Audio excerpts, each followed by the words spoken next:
Hey hi everyone, welcome back to my another Digha days mini vlog. তো সন্ধেবেলায় অভি আর আমি বেরিয়ে পড়েছি বিচের সাইডে ঘুরতে, আর মা বাবা অলরেডি চলে গেছে। তো গিয়ে ওদের সঙ্গে দেখা করব।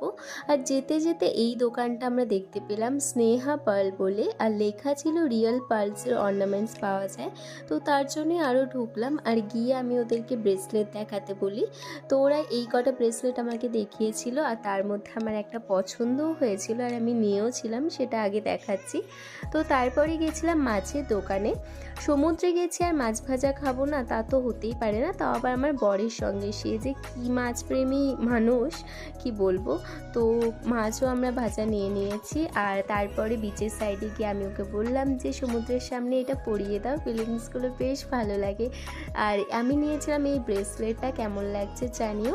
আর এটা রিয়েল কি না সেটা মানে জানার জন্য আমরা অনেক কিছু করেছি। অভির হাতেও যেহেতু একটা পার্ল ছিল, সেটার সঙ্গে উনি মিলিয়ে মিলিয়ে দেখিয়েছিল। যাই হোক, আর আমরা নিয়েছিলাম চিংড়ি মাছ ভাজা। ওফ, এটা যে কি দারুণ ছিল! আমি প্রথমবার খেলাম আর দারুণ লেগেছে।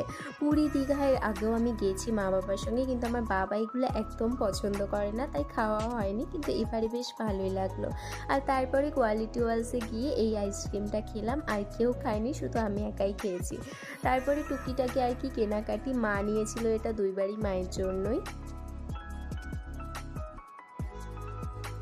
আর তারপরে গেছিলাম এই দোকানটায়। এই পুতুলগুলো কি কিউট দেখো! আর এই দোকানটায় না অনেক রকমের জিনিস ছিল, জুয়েলারি থেকে শুরু করে, ব্যাগ থেকে শুরু করে, ঘরের সাজানো সব কিছুই ছিল। তো আমি একটা ব্যাগও নিয়েছি আমার বুজ্জির জন্য। আর তারপরে রাতের খাবারটাও কিনে আমরা চলে যাই হোটেলে।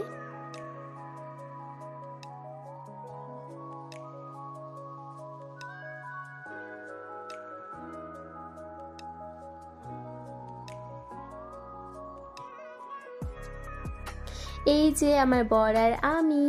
তো আমি চেঞ্জ করে নিয়েছি, ও এখনও করেনি। তো চলো এবার ডিনার করি। আর ডিনারে নিয়েছিলাম লাচ্ছা পরোটা আর চানা মশলা, আর অভি বীজ থেকে ওর জন্য একটা তান্দুরি এনেছিল। তো খাওয়া দাওয়া কমপ্লিট করে আমরা এবার টিভিতে একটু কার্টুন চালিয়ে শুয়ে পড়েছি।